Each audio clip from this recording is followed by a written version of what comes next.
The video control. Left. Audio. What is the on a lab?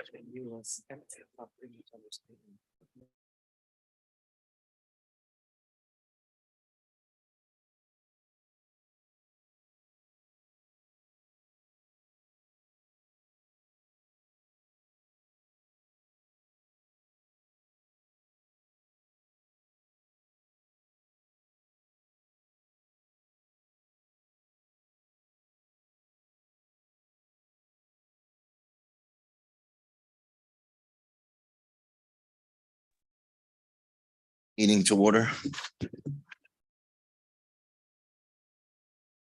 Start with roll call, please. Mark Cole. Present. Monty Matalago. Here. Renell Neville. Here. Harold Perry. Present. Eula Simeon. Meeting to order.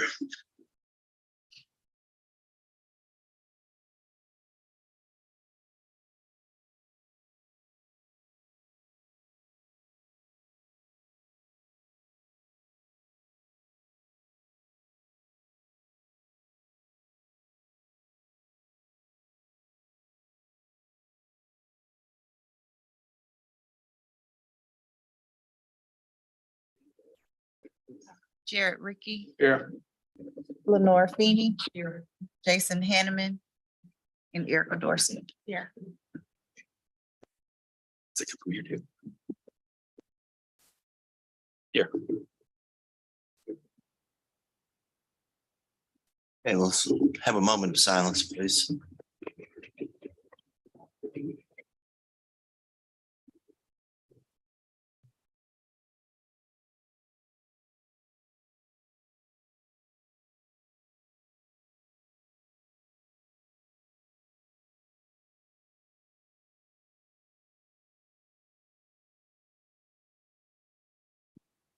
Pledge allegiance to the flag of the United States of America and to the republic for which it stands, one nation, under God, indivisible, with liberty.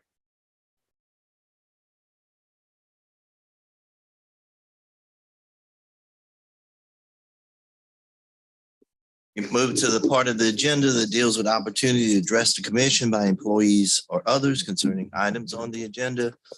We've had two requests, one from Danielle Harden and one from Felicia Cooper. Since Ms. Harden's is on the top, I'll ask her to come forward first. Yeah, she want me to go. Can she go first? It's fine with me. I don't care who goes first. Anywhere. All right. Just identify yourself and My name is Felicia Cooper, FELICIACOOPER. And what drew me to this meeting? Can I sit down? yes, ma'am, please. No disrespect. What drew me to this meeting is that I read an article in which it says that LSP wanted to obtain funds for additional troopers and also for raises. And is that incorrect? Is that what we're talking about today? You're wanting to get money. The agenda item speaks for itself, but if that's not an unfair summary of. I just how want to you make sure could I read. have it correct because I don't want to come up here talking about something I'm not. Go ahead. Okay, but this is my thing, and I don't know how long you all have been on the commission, but I'm just in awe that they could want to ask for my money. And reason why I say this, I was in an incident. This is what prompted me to come today. My daughter was in an accident. I live in Ouachita Parish. That's Monroe area, Troop F, the infamous Troop F. So she was in a car accident. She's okay. It was a fender bender. And the way the trooper was called out to work the wreck. And this is my first time. I've never been in an accident. My child hasn't, so this is the first time. When the tow truck driver got there and when they got my car on the back of the tow truck, I have received a $320 bill to go 3 miles down the road to my house to drop off this car. And the tow truck driver told me if you would have called it in yourself, it would have only been $150. So that's the question. Where is this extra $170 going? Why are you all able to tax poor people? I'm poor. We are poor in that area. Why are we able to charge people that type of money just to go down the road to drop off a car? So you don't need no money, and until Troop F can do what they want to do, I think they should be shut down. Until, we get this investigation underway, we got to have better leadership. We need more than just a vegetable garden. You can give me a vegetable garden, but work it as well. Don't give me the task into working a vegetable garden for my community. You understand? You see where I'm going with that? Because that is one of the things that they are doing for the communities. But I just feel like there is so much that needs to be done. And before we continue to ask for money, let's get it right. And it also starts with our commission. Now, I know a lot of people are new, and I know I read the news. I mean, reading is fundamental because you'll learn a lot of stuff. And I see things that happen within LSP in the last 6 months. I mean, I'm just blown over. I just can't believe that you all would allow this type of things. You got a guy over in Monroe is always on the map. If you see it, Troop F. I don't care if it's CNN, Associated Press, it's always got something to do with Troop F. So if we need to look deeper into what's going on with Troop F. And it's a mismanagement of funds somewhere, because I know if my extra $170 times this amount, and then you got them over policing these little rural cities. Why do we need 3 law enforcement entities in one little town with 5,000 people? Doesn't make sense. That's where the money is going. If we can put the money, use that money for something else. They got it, but but you all have been given the duty to take care of me, take care of all of us, all of our families. So I'm just asking, be fair, because ain't no way you got an officer that was in with the doc, and I like Dr. Burkett. You got an officer that was in with Dr. Burkett with these pills. You know what I'm talking about. But he got half his time reinstated. He can go back to work. But he the pill man. Isn't that where we're trying to stop? These pills? I had major back surgery. Guess what? I can't even get a pain pill. Not one. They give me pills for seizures, and I've never had a seizure. But I'm just saying, if you're gonna do something, do it right. We're watching every step of the way, every step. And this is something totally different. And I'm down with Ronald Green family as well. But this is just totally different. It's like a slap in the face, time after time after time.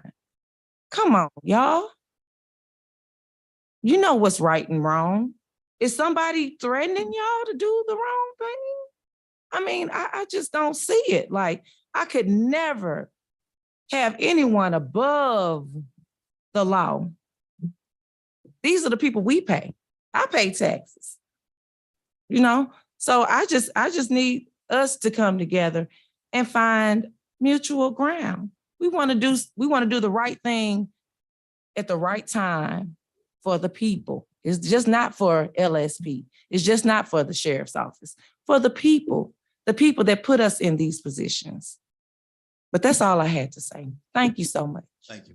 And can you look into why we charging so much money for these tolls? Wrote it down. Yeah. Thank you. Thank you. I was very mad. 3 miles from my house. Yeah. All right, Ms. Harden, you wanted her to go first, so you got your wish. So now you're up. Good morning. My name is Danelle Harden. As you guys know, I am the sister of Ronald Green, who was killed by your men, the Louisiana State Police troopers. I'm here to request that you guys put this increase in wages on hold, because right now there's a big gap between the community and your law enforcement. So since my brother was killed, May 10th of 2019, as you guys know, yesterday made 4 years, and we're still fighting for accountability, transparency, to get these men incarcerated and charged for the crimes that they committed that night. Okay, 4 years now. And you're trying to entice these applicants by giving them more money. More money, that's not the answer. You know, that is not the answer to getting good candidates. You know, look at Carl Cavalier. He was fired. He wasn't even on the scene. And you guys here, Louisiana State Commission approved his termination, correct? No, ma'am. That matter never came to us for a determination. Okay, but couldn't you guys have, you guys could have jumped in? No, ma'am. No? We don't have the power to jump in. The only thing we have the power to do is if there is an appeal that is brought to us, we have the power to review the action and make a determination of whether we agree or disagree with the action. But if the appeal never comes to us, we don't have the power to do anything. Okay, but the appeal has came to you guys and he has yet, The appeal, it's been postponed. the appeal was not postponed by us. There was a matter in federal court that's beyond our jurisdiction. And my appreciation is that the matter was settled in federal court. And at that Yeah, point, and why would Louisiana State Police make a settlement on a situation where he was just being honest and calling out his colleagues? We don't have the authority to deal with that civil matter. That what's going on in federal court. The only thing we have the power to do, if and when the appeal comes to us, is to rule on that. But because of the settlement that happened in federal court, the appeal never got to us for a determination. And so we have. I've been here a couple of times and I know one time it was postponed. I know a couple of times it's been postponed. He has never had his chance to appeal this case. I mean, to appeal his termination. Previous postponement of one of the hearings on one of the matters that were before us. But it was because there were things that need to happen so they could be brought. But before it came back to us for a determination on the matter, if there was a federal lawsuit that was pending, and there was a resolution of that federal lawsuit, which ended any authority that we had because of an agreement between the parties. Now, and we don't have authority over that agreement. If there was a settlement within the purview of some pending litigation before us, we would have an issue with having to approve or disapprove that, but that never came to us for approval or disapproval. That was all done in federal court. So we didn't have that authority. Okay, well, as an outsider looking in, it just appears that from the Louisiana superintendent, the Louisiana State Police Commission, Governor Edwards, you guys are protecting your men, whether they're right, wrong. I mean, it seems like you're protecting the murderers, the guys that are out here shooting and killing us. You know, since Ronald was killed, I can't name how many people have gotten shot unarmed. You know, it's continuing to happen. Every other, I think it was like, what, last month, 3 people got shot here in Louisiana. You know, they're dying. We're dying and we're tired of dying.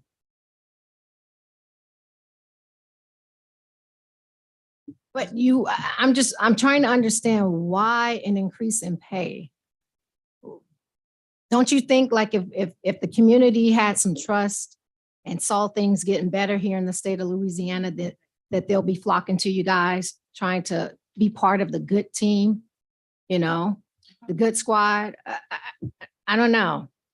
Let me just say this, and Ms. Harden, I know you're dealing with a lot, and I certainly do not envy the position that you or your family or anyone else who's lost one of their loved ones.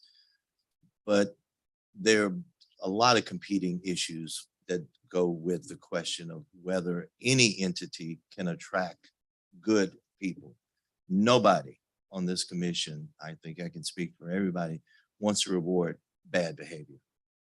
Nobody wants to do that. In But if fact, you're putting them on leave instead of firing them, well, then that's, to me, that's protecting the bad guys. this commission can't fire anybody. The only thing this, But you guys have an influence. You can influence the superintendent. we can, and- there's certain it's a complex situation. There's certain constitutional ability under the state constitution, things that we can do, and there's certain things we can't do. Certainly when a matter comes to us, when the alleged aggrieved trooper comes to us, we can review it and say that discipline was appropriate or we disagree with the discipline, but we can't reach out and grab a trooper and say, we want that trooper fired. We don't have that ability. That may be a good or maybe a bad thing. I'm not going to cast judgment on that. I just want you to understand where our authority lies. We don't have the ability to go say, that's a bad trooper, he needs to be gone. We can't do that. There has to be action by the agency, and I'm not saying the agency is not taking appropriate action, but there has to be action by the agency, and then it comes to us. So you mean to tell me if you guys see something that isn't right, collectively or individually, you guys don't get together and say, you know what? We need to come together, get with Edwards, John Bell Edwards, whomever, and try to make things right. I mean, it's kind of like you're saying, well, there's a dotted line and we got to stay in this box. And if we see somebody that's about to get hit or shot, we just got to let it happen. No, ma'am. And I know you're not intentionally misconstruing what I'm trying to explain. No, but that's what it seems like. But let me try to explain. Okay. And I appreciate it. But no, that's not what I'm saying, that we can turn a blind eye to it or that we ignore it. There are pressures that you can put, there's pressures that we can put on individuals to try to do the right thing, but there's certain legal limitations on what our authority is. I'm speaking out what our authority is. Certainly we can talk about what's wrong. We can talk about ways of improving the situation. We do that virtually every day. Not literally, but we do that all the time. We talk about how it is we can try to improve state police and things that need to change and that things that need to be done better and in different ways. Certainly we have that ability and exercise that ability to talk about those things. But in a minute ago, I was talking about what our full authority is, what we have the power to do. And there's a difference between what power we have and what ability we might have to try to influence in the right direction. Okay, That- but even if, okay, so you're saying powers and abilities, but you guys have the ability to make some change. You know, even if you don't have the power and you guys see something in the Constitution that needs to be amended and updated, I mean, can't you guys get with the state representatives or, you know, to say, Certainly. hey, Certainly. guys are getting away with this clause. Can we push for change on that? Because guess what? The bad guys are walking, going home and retiring, like Colonel Kevin Reeves, Doug Kane. I mean, all these guys have walked away from my brother's murder. They're retired. And here it is, you got the good cop, Carl Cavalier, that's out here trying to get someone to believe in him and so he can make money. I mean, I don't understand what you're trying to tell me other than you have the power, but this is what we're able to do. Well, Like it's what I'm limited power. Yeah. what I'm Slash trying to tell you is that ability. There are certain limitations to our power. If to amend the Constitution in Louisiana, as in every other state, there is a process that's got to go through the legislature. It's got to be voted on by the people of Louisiana. There are ways to amend our Constitution, but unless and until our power from our constitutional grant is changed, there are certain things we don't have the power to do. We can try to influence things, and we do try to influence things positively, but there are certain limitations, and that's a misconception about what this commission can do. From its grant of power by the Constitution and by its legislative grant of power. But we try to do and try to work with state police to effectuate change for the better. And to the extent we have the authority to implement things, we do our best to try to implement those things, but there are some limitations on it. I'm, as chairman of this commission, I'd love to see the commission have more power from the Constitution, but unfortunately, I can't make that call. Wish I could. Right now, there are certain limitations, and within those limitations, we are trying to do what we can to the extent we have authority. In fact, we're going to, I hope, pass a rule change today that says when people do whistleblower acts, that nobody can retaliate against them. That's one of the things that's on the agenda today. We have the power to pass that kind of rule, and we're going to, I would hope, pass that rule today. I don't want to speak for the rest of the commissioners, but there are things we can do and certain things we just don't have the constitutional authority to do, unfortunately. Well, just know that every time I travel from Florida back and forth,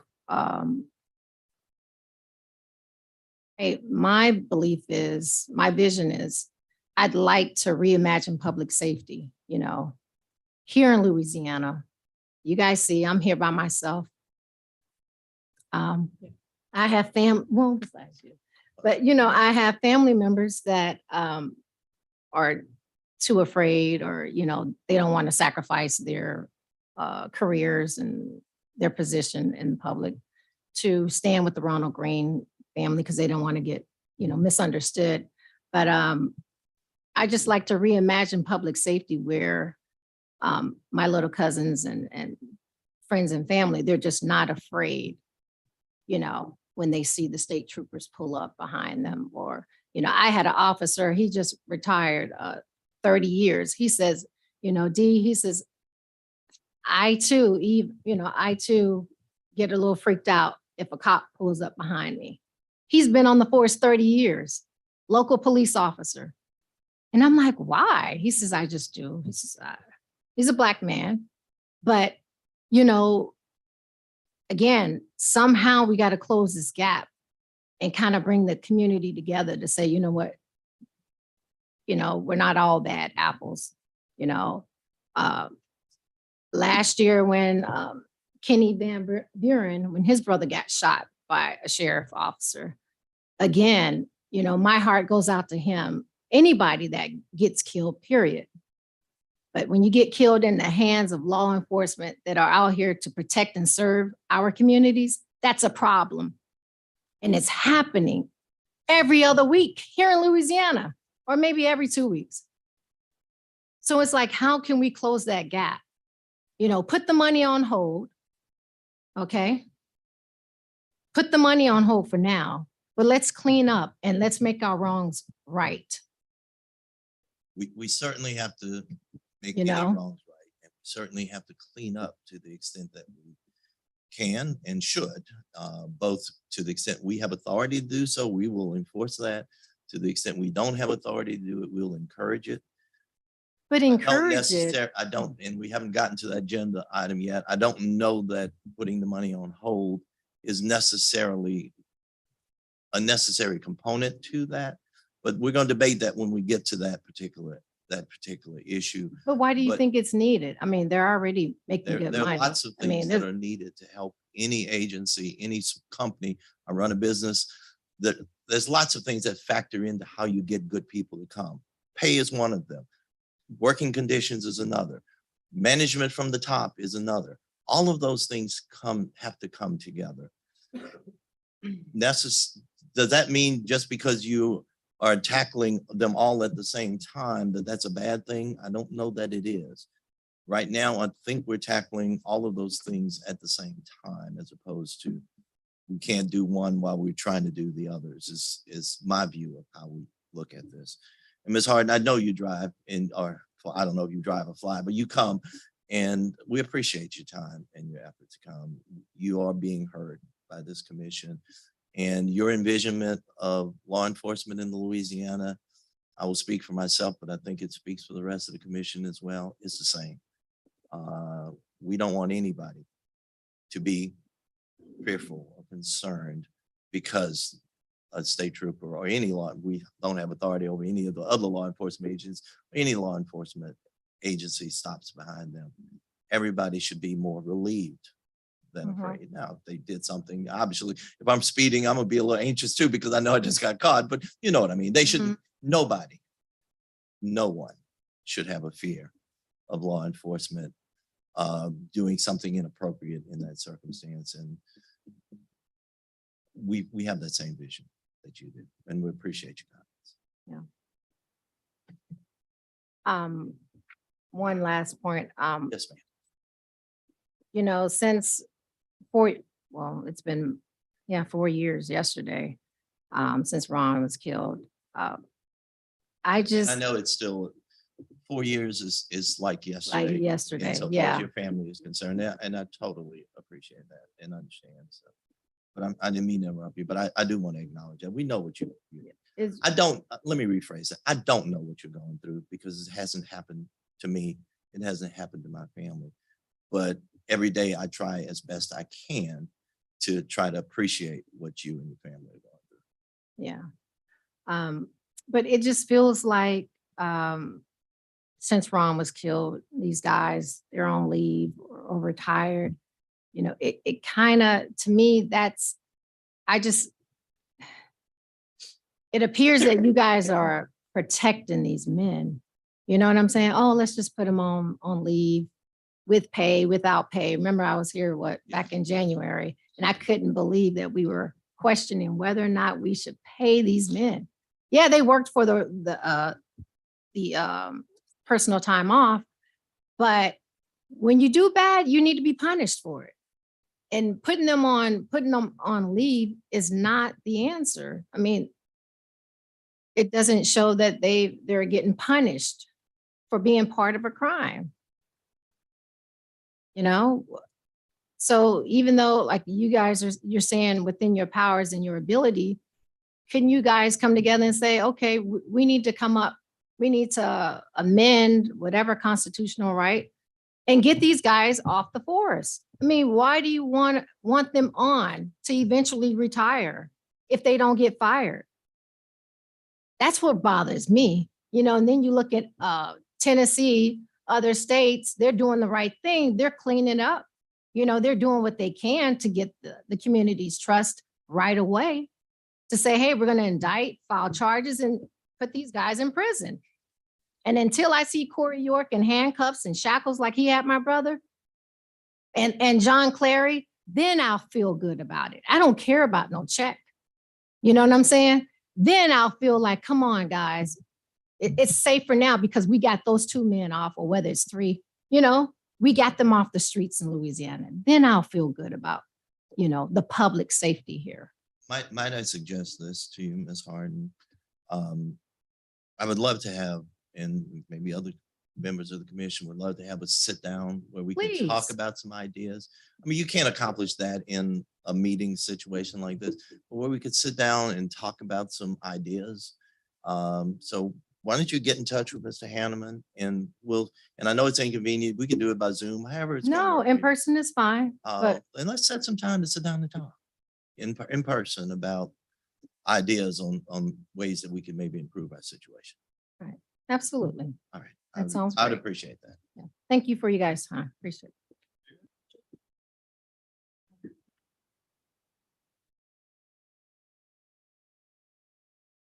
Take a break.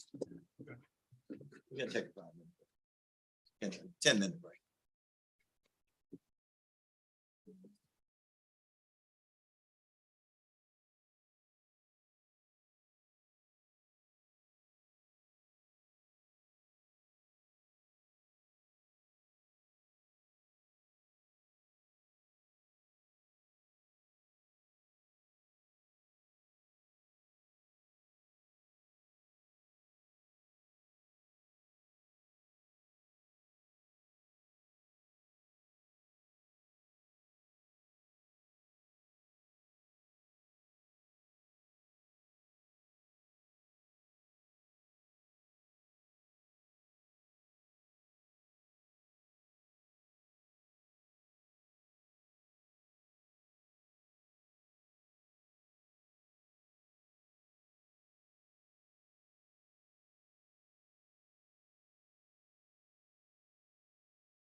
All ready? Yes. Go ahead and call the meeting to order and move to the business items on the agenda. First business item on the agenda is consideration of the minute meetings from April the 13th of 2023. Do you have any motions? Approve as accepted, approve as submitted. Do we have we have a motion and a second? All in favor? Any opposed? The ayes have it. We move to item 2 under the business agenda, public hearing to consider proposed changes to classification and pay plan. The details were contained in Exhibit A and B of the General Circular 231. Mr. Hanneman, would you give a brief overview of that? Yes, Mr. Chairman, thank you. Following the previous month's discussion regarding the status of the pay schedule and the desire to look at an increase to help in the recruitment and retention of classified state troopers, we promulgated General Circular number 231 on April 26th. The exhibits A and C, exhibits A and B of that exhibit circular are changes to the pay plan and chapter 6. Those require a vote of this commission, as well as approval of the governor and appropriations by the legislature. That's outlined in the Constitution. So they will not become effective until those 3 components are met. Regarding Exhibit A, that's the proposed change to the state police service pay schedule.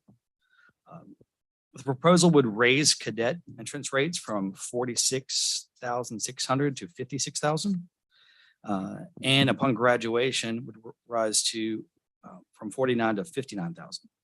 The increase in cadet pay will create a competitive advantage in recruitment for state police service. The proposed adjustments would also roll through the entire grid and will cap out after 22 steps rather than 20 steps rather than the current 22-step structure.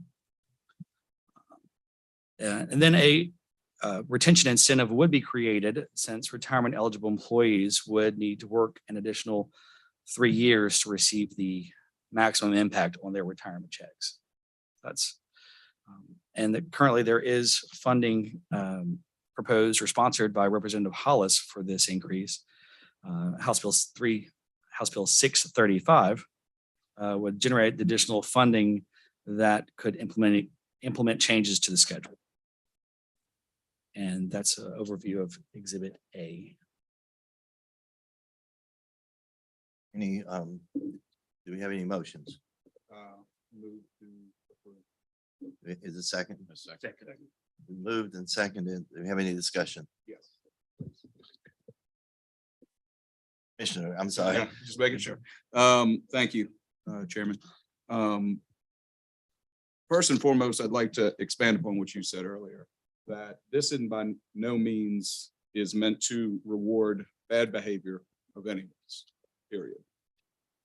I've never run a law enforcement agency, but I've run quite a few businesses and I continue to run quite a few businesses. And I agree with a lot of what was said earlier today that the lady spoke about.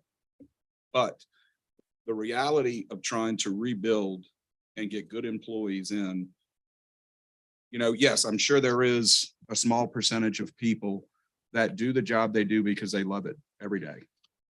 The rest of everybody else has kids to raise, a family to support, has to pay a mortgage, has to put food on the table. And when you're doing the same job in Louisiana, which has the highest felonious death rate for law enforcement out of any state in the union, and you can go to Arkansas, Texas, or Mississippi and make considerably more money for doing the exact same job, that's a problem. There is no way to punish good morale. There's no way to punish morale and make it better. This pay raise that we're looking at, that is, my fellow commissioners know I've worked hard on to get it in front of you all. This is not a reward system. All we're trying to do is pay our troopers close to the Southern average. That's it. That's all we're trying to do. This is not a reward system. This is not a punishment system. This is part of building and rebuilding this agency to what it should be. Plain and simple. And I need that to be understood. All we're trying to do here is get close, not the United States average, because the Southern state average is less, close to Southern state average. That's it. This is not trying to say, we have a problem, let's throw money at it. There are a lot of things the current administration, the colonel, his lieutenant colonels have been working on diligently since he has taken control and power that I've seen to correct the issues that are there. Yeah, there's a lot more that has to be done, both on y'all's side and our side. But this is just one step, as the chairman had said earlier, to get us there. So I appreciate it. Thank you for your time. Any other comments? Agency have any comment? Yes, Mr. Chairman, Shavaz Cameron, Assistant Superintendent Chief of Staff, for Louisiana State Police. As always, I just want to first thank you for the opportunity to come before you and speak about some of the things that we're doing and be transparent about what you have also heard this morning, as I've heard. I want to first say that my thoughts and my prayers, like many of our colleagues, go out to the Ronald Green family. That issue, that situation, and everything surrounding it is a constant reminder of why we have to get it right and why we have to work hard every day to make sure that what you saw, what everybody saw, what the Ronald Green family is dealing with is not seen again. It is my responsibility in the position that I'm in. It's Colonel Davis's responsibility as the commander-in-chief to ensure that no one else in his uniform violates or does anything outside of the law or our policies and procedures. I've been before you several times. I've been before many public scenarios and situations and environments where we've shared just the work that we're doing to work on building the trust and the legitimacy of our agency and what it is that we are called and responsible for doing. Our agency is at a monumental moment. We're at a historical crossroad, but we're working every day diligently to get it right and make it right. Back in December, I sat in this seat and presented to you some of the updates and the transformational progresses that we're making and the strategic plans that we're working on to build a better department. I've also said before you that to whom much is given, much is required. And with that requirement comes a lot of responsibilities. A lot of responsibilities that are placed upon the men and women of this agency to uphold and to keep. And I really want to be very clear about this. I don't want anyone to make any mistakes about it. We lift and have a lot of responsibilities in front of us to handle and to be responsible for. But the accountability is just that much more greater. And we don't run from it. We've taken the missteps and looked at them. We've taken the errors and evaluated them and analyzed them. We don't always get it right. The margin of error for us is pretty much zero. There is none. We cannot make a mistake. And as I sit before you, for anybody that has, You admit there have been mistakes in the past. I completely admit that, and I've gone on record admitting it. We've looked at them and we're looking at them every day. I've looked at a complaint yesterday involving a trooper, and we're dealing with it. As soon as we get matters that are not appropriately handled, we deal with them.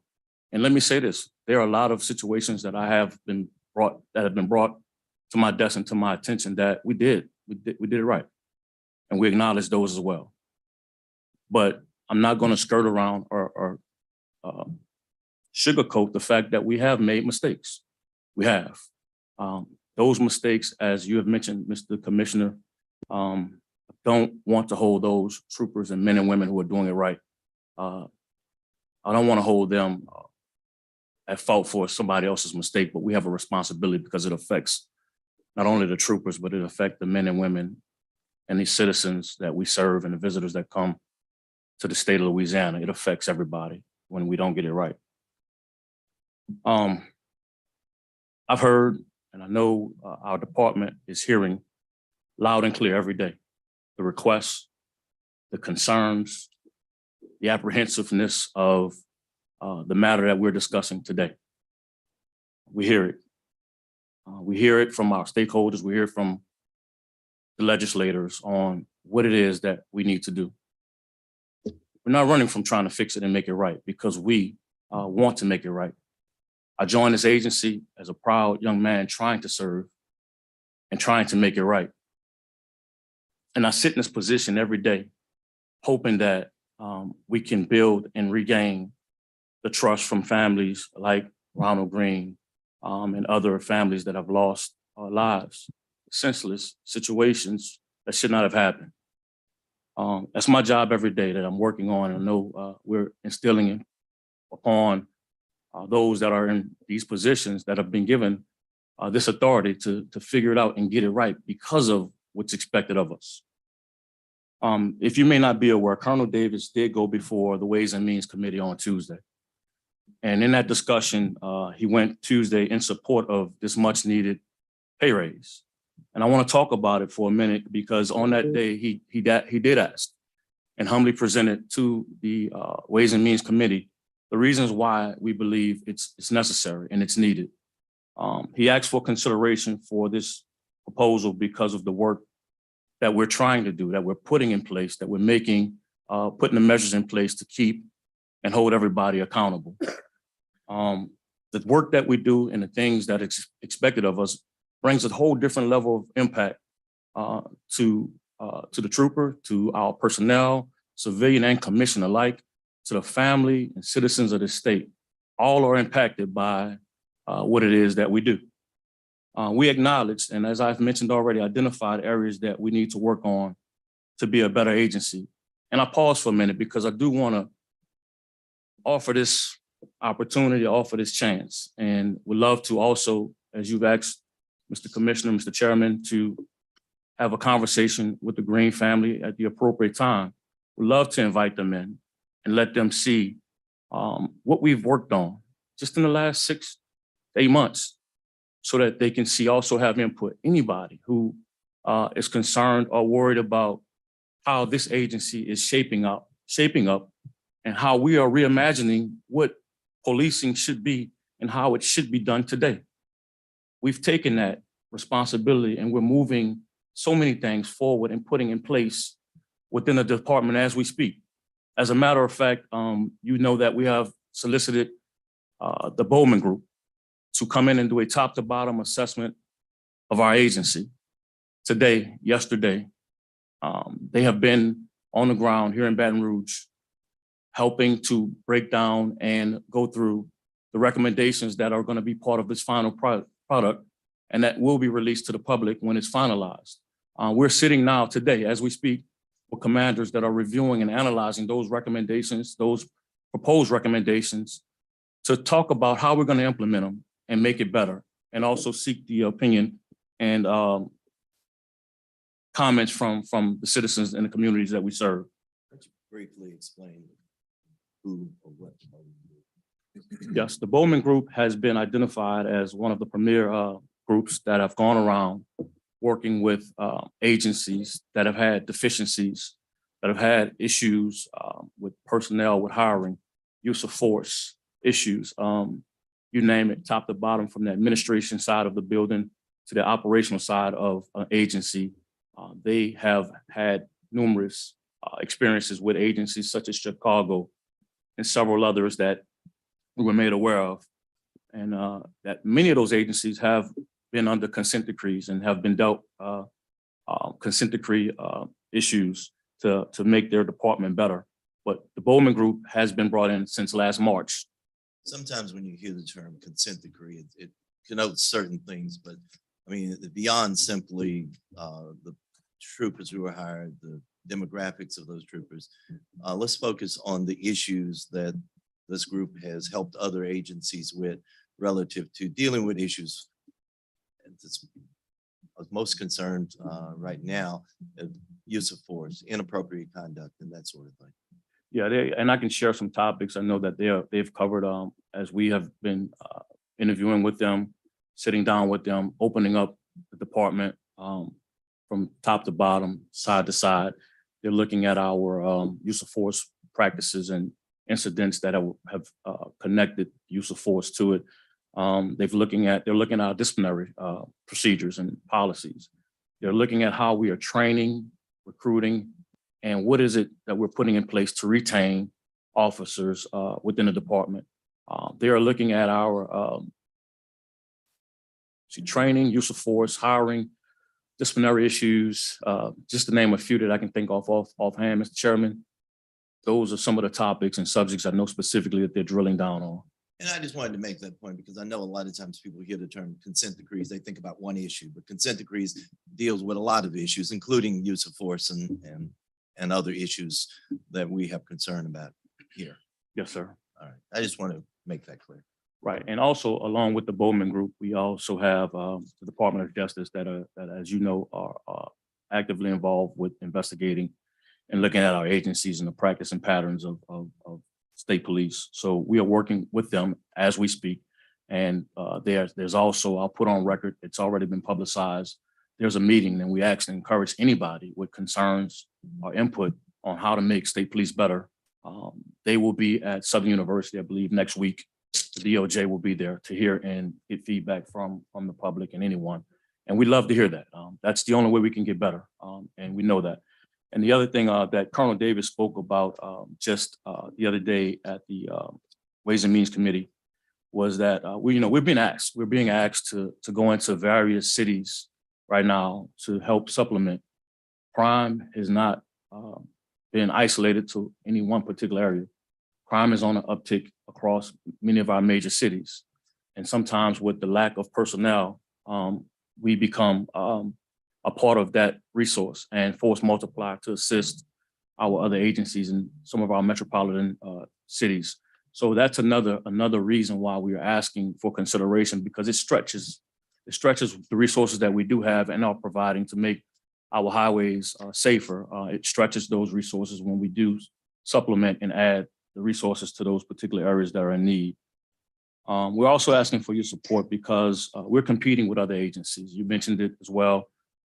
This is not a matter of throwing money at a problem and hoping that that problem goes away.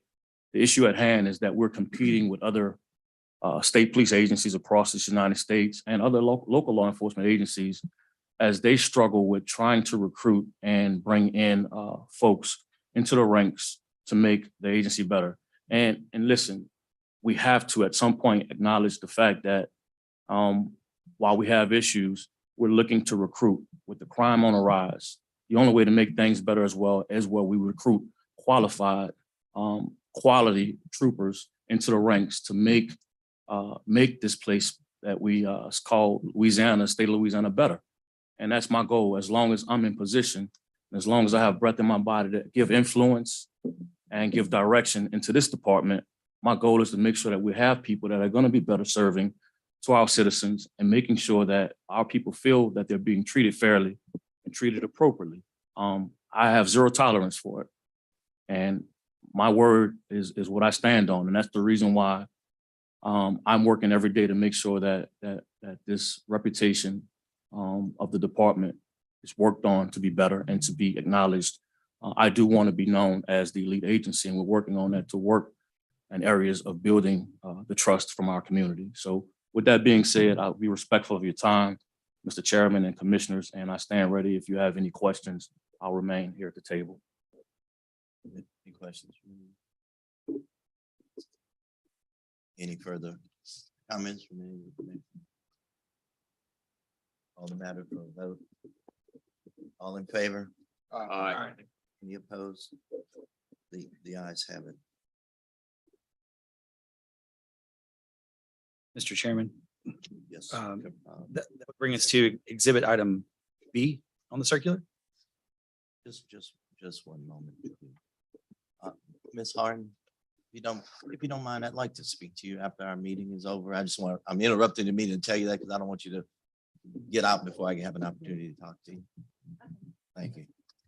Go ahead. Mr. Chairman. Yeah, thank you. That brings us to exhibit item number B, adjustments to chapter 6. Again, this requires commission and gubernatorial approval, as well as an attestation that sufficient funds have been appropriated by the legislature. Now, it was necessary to amend chapter 6 rule 6.4 and 6.17 now that we've moved from the 22 to 20 longevity payments. However, it was also an opportunity to make grammatical adjustments throughout the chapter, which we've noticed. Additionally, there were some inconsistencies in the chapter 6 rules, and it was an opportunity to consolidate verbiage and clarify items based on how the agency actually operates. Those are detailed in the 26 pages of edits to chapter 6.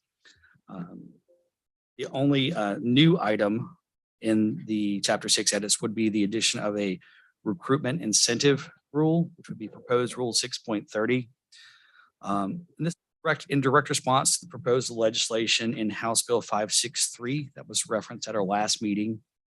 The proposed fund established under the bill says that that would be a recruitment incentive funded by the state for 2 years to grant a, like I believe, a $5,000 incentive to new recruits.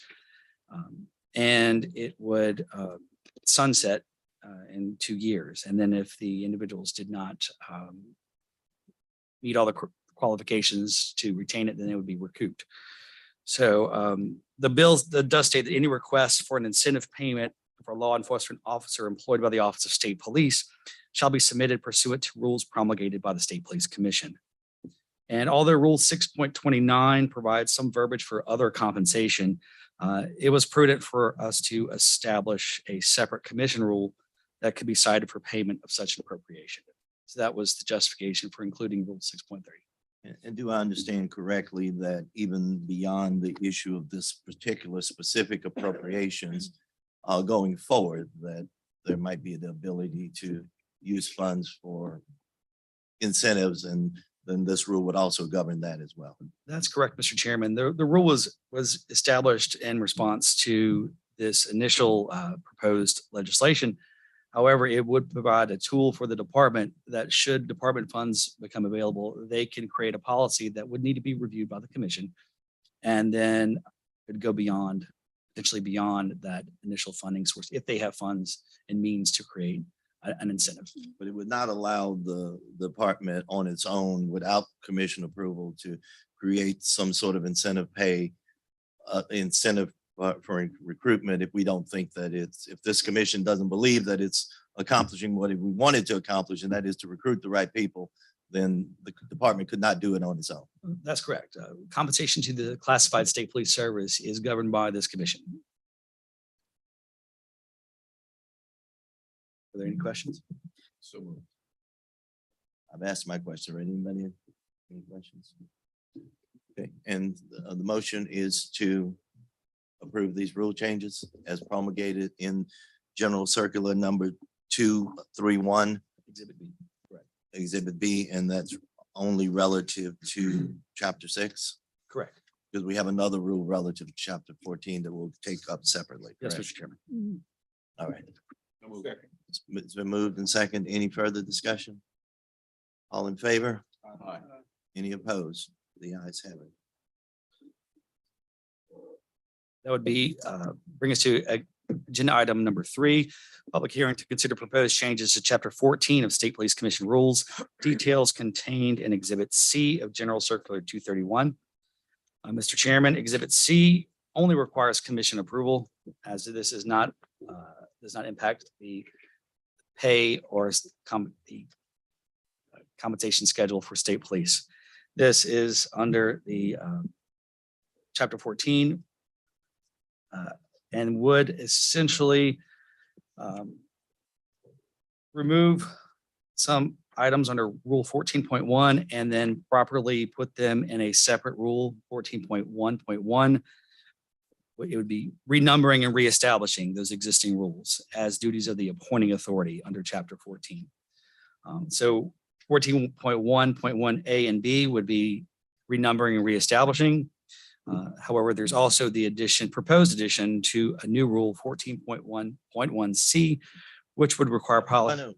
Why don't we take the renumbering and reestablishing separately from the C, since that's already in the rules. We're just trying to do an organizational rule to make sure it's in the right number as opposed to, and it doesn't make any substitute. It's all in blue, but it's basically the same rule that we currently have. We're just renumbering that. Is that correct? That's correct, Mr. Chairman. So we have a motion relative to the proposed rule change that was promulgated in General Circular 231 relative to 14.1.1 A and B, which is simply a renumbering of current rules. Any discussion? Only a couple of things. Sure. So this rule is in line with what we have in place and what the department has added to our training in the last 3 years. Just a couple of those items. Implicit bias training. This training is nationally recognized training that the department has invested into to expand awareness, knowledge, and outlook on implicit bias and diversity. Implicit bias has been defined as the attitudes and stereotypes that affect our understanding, actions, and decisions in an unconscious manner. These And biases. excuse me, I don't mean to interrupt you, but I just want to get some clarity. When we talk about diversity, we talk about diversity in a broad sense of that word, not just racial, not just Talking gender. about, racial, ethnicity, gender, sexual orientation, a large list of generalities. I just want us when we all talk be on the about same page. diversity. Yes, sir. And, these biases encompass both favorable and unfavorable assessments. They're activated involuntarily and without an individual's awareness or intentional control. Implicit biases are different from known biases that individuals may choose to conceal for the purposes of social and or political correctness. With that, we've also started active bystandership for law enforcement training. And we call it ABLE because it's a lot easier to say. ABLE is one of the programs that our department has begun implementing to train our personnel on peer intervention. This program empowers our personnel to prevent harmful behaviors, supports and develop personal health and wellness, and creates a culture that supports peer intervention. In addition to these two training requirements, the department's also instituted de-escalation training and also provided for policies and procedures, including the duty to intervene. Duty to intervene requires officers who witness conduct that violates constitutional rights. They have the duty and responsibility to intervene appropriately and report that intervention through the chain of command. Furthermore, retaliation against anyone who takes duty to intervene or reports such an incident is prohibited. So I believe that this rule is in line with policy, and policy is in line with this rule, and I'm supportive of both. Now, I do understand that there may be some language tweaking that we might need to do in the future to make sure that it works with, is in line with the best practices. But we can always come back and deal with that. We want to make sure this rule stays in place. We just want to renumber it right now. And we certainly are open to coming back if we need to tweak some language on it to make it more consistent with best practices. But at this point, I would speak in favor of the adoption of the renumbering of those two rules. I just have one comment, Mr. Chairman. if I Yes, may. sir. And right on point with what you're speaking of, that we're also in favor after reviewing it. Just with one consideration, with the consideration that we are working and building into the 21st century policing model. Some of the language may need to be tweaked as we implement that training phase that Commissioner just spoke about. As long as it doesn't water the world down, I'm fine with retweaking. It's some of the right, it's right in language. line with where we're going with the training and what we're developing. Any other discussion? All in favor? Any opposed? The ayes have it. Now let's separately deal with the issue related to paragraph C. Correct, This Mr. is an addition. Correct, Mr. Chairman. New rule 14.1.1C would require policy and training that protects employees that disclose wrongdoing.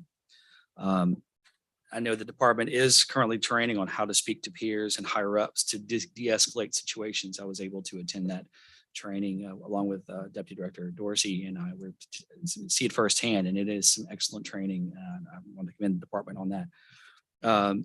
But this new rule would put in State Police Commission rules that requirement.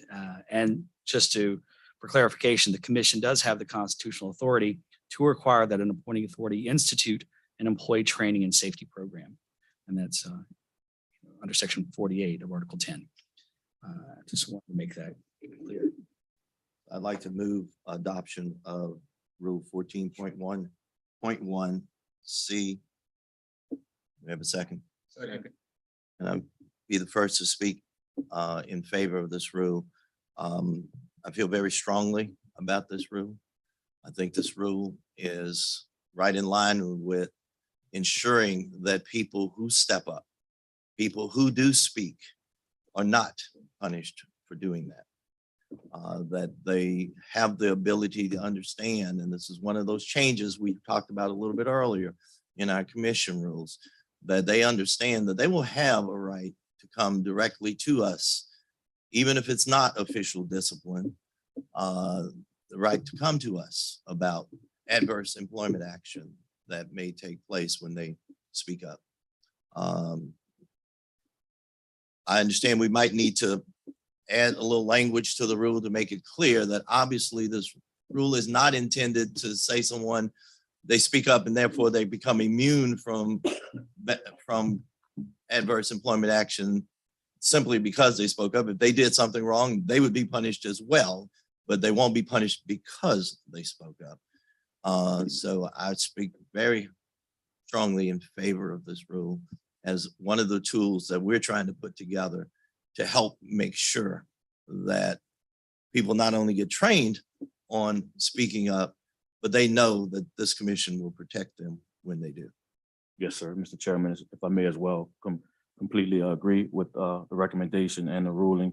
Just wanted to bring for clarity, if we could, to your point, if we could maybe add or consider the rule does not exempt the employee from any sustained violations of the department policy, some language or verbiage along that line. That way it's not.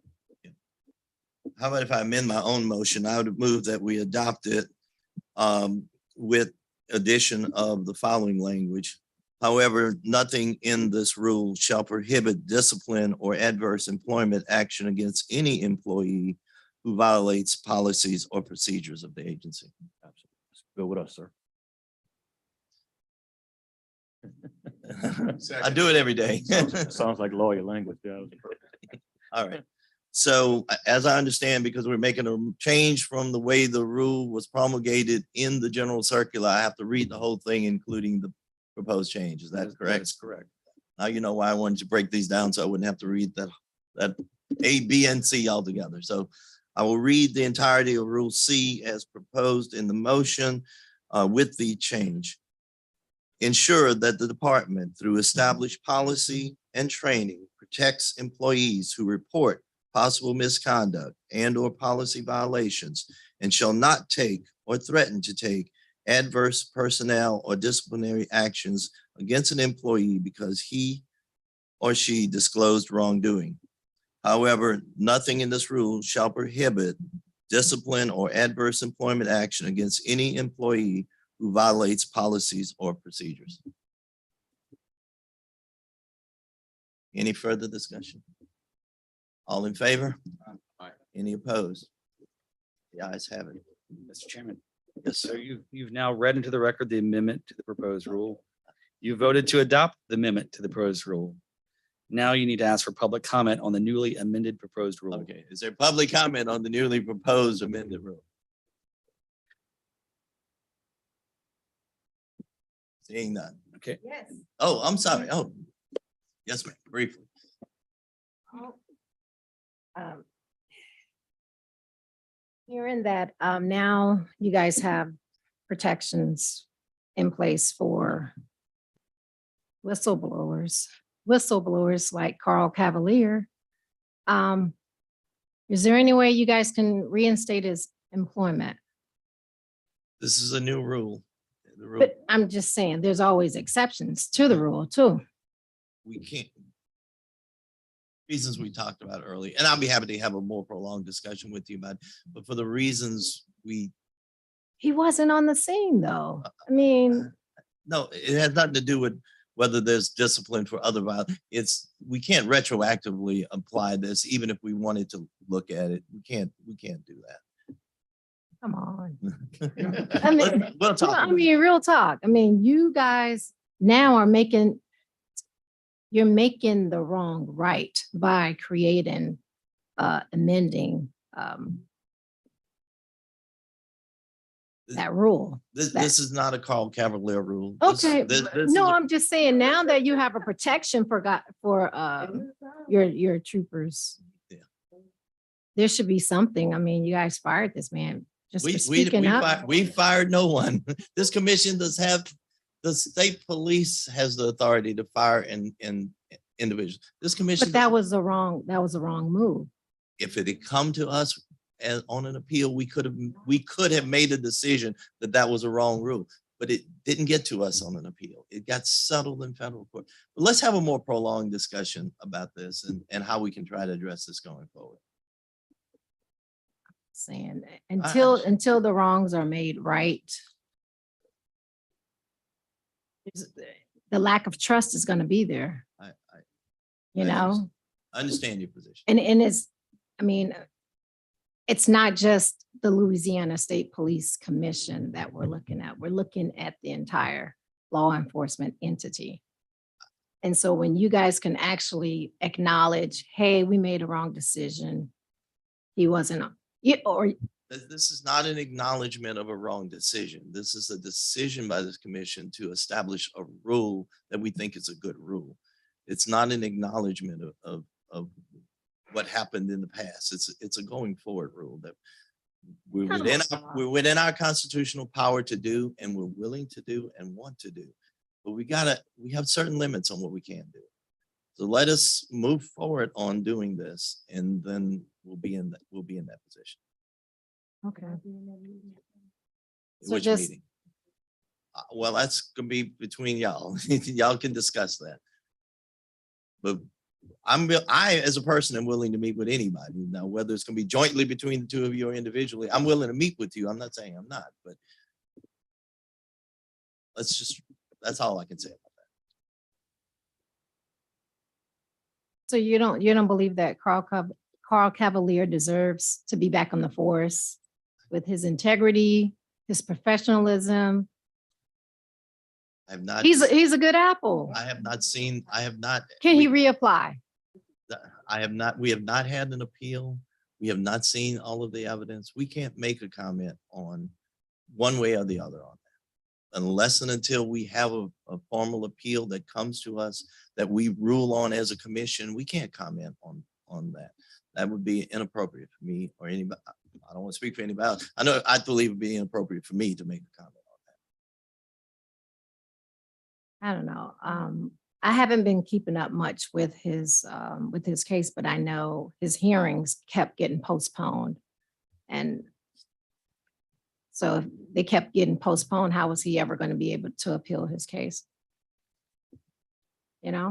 Well, But as again, I feel like that's a conversation for you all to get together to say, you know what? This guy deserves a second chance, or, you know, here it is, you guys give the pill popper, you know, what's his name? The guy that got his, you know, he was taken off of leave and he's back on the force now. we didn't give him a second opportunity. There was a discipline that was imposed. There was a settlement of that discipline. We certainly approved the settlement, as is our constitutional duty to review. But that settlement was, It doesn't add up. But that- I hear what you're saying, but it Okay. doesn't look right in the public eye, what Let took me place say- with that guy. let's not confuse a settlement that occurred in federal court that we don't have any authority over at Right. all Okay. with a settlement that occurs within the context of the department on a matter that is pending before us. But before Cavalier's case got to the federal level, there was something that you guys could have done and it didn't happen. There were procedural reasons, like, as you said, you didn't follow it closely, and I'm not being. Yeah, critical. yeah. There were procedural things that came up that necessitated those continuances, basically for his benefit, so that he could be prepared to present his evidence, is why those procedural continuances occurred. It wasn't to hurt him. It was to allow him to be able to get the evidence that he needed so that he could, if he had that evidence, prove that the discipline was improper. So it was an effort not to hurt him, but to give him the opportunity to present a full case to us. But that's going beyond the scope of what we're dealing with right Okay, now. right. But I'd be happy to sit down and have a more detailed conversation. Okay. All right, thank you. Sounds Thank good. you. I'm sorry. Mr. Chairman. Okay, so what do we have to, what's next? Mr. Chairman, Since I didn't follow the rule. That's right, Mr. Chairman. The final part of this process is to now vote to adopt the final version of the proposed rule 14.1.1C as amended on the floor. All right, so can we revote? We would call for a revote. Yeah, it's an additional vote. All right, so You need a all in motion? favor of the, Yeah, as our motion. it's been moved and seconded. All in favor of adoption of the amended rule as read and commented upon, say aye. Any opposed? The ayes have it. Thank you. The director's report, short director. Mr. Chairman, I have a lengthy direct, no, just kidding. A short director's report. Mr. Chairman, the expenditures, as always, are in your binder. I believe they're behind tab number 3 or 4. Which shows the expenditures of the commission. Are there any questions regarding the expenditures of the commission? None. The next item is to remind you that the personal financial disclosure statements are due to the Board of Ethics by Monday, May 15th.